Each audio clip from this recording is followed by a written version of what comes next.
Did I just read red rice? Red rice is also superior in fibre and minerals to white rice.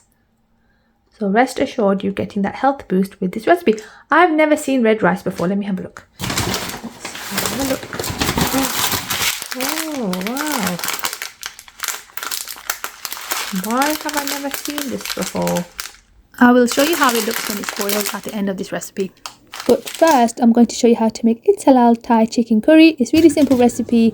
If you'd like to try It's Halal box, I will leave a link in the description with a discount code so you can try a box yourself. So first of all, you're going to start cutting up your aubergine, cut it in half and then cut it into about 1/4 inch slices.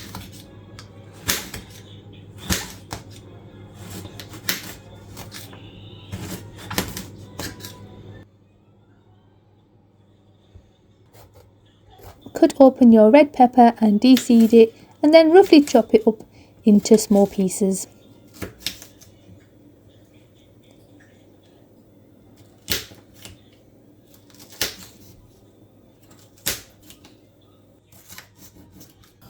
On a large frying pan, just drizzle some oil and once it's hot, add in your aubergine slices and saute for about a few minutes, sprinkle in some salt.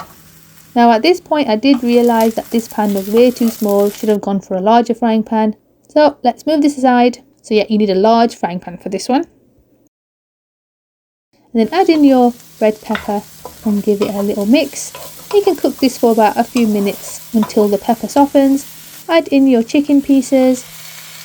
Cook the chicken for about 5 minutes.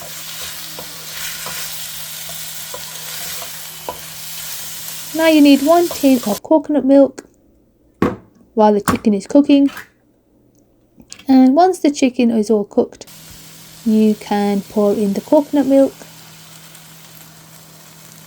and add in 2 tablespoons of red Thai curry paste.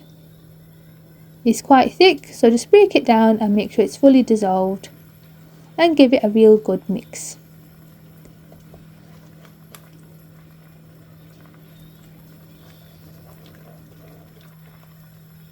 Add in 15 grams of soy sauce. Then give it a good mix. Now leave this to simmer on low heat for about 15 minutes to allow the chicken to fully cook and soften. And there you have it. Your red Thai curry is done. This is how the red rice looks once it's boiled. It sort of splits open and reveals the white inside. It was nice and soft actually, it was nice and soft, it had a nice soft texture and it complemented the dish really, really well. And then you can just garnish it with some lime and coriander and there you have it. I hope you enjoyed this recipe. If you'd like to try a It's Halal box, then I'll leave a link in the description.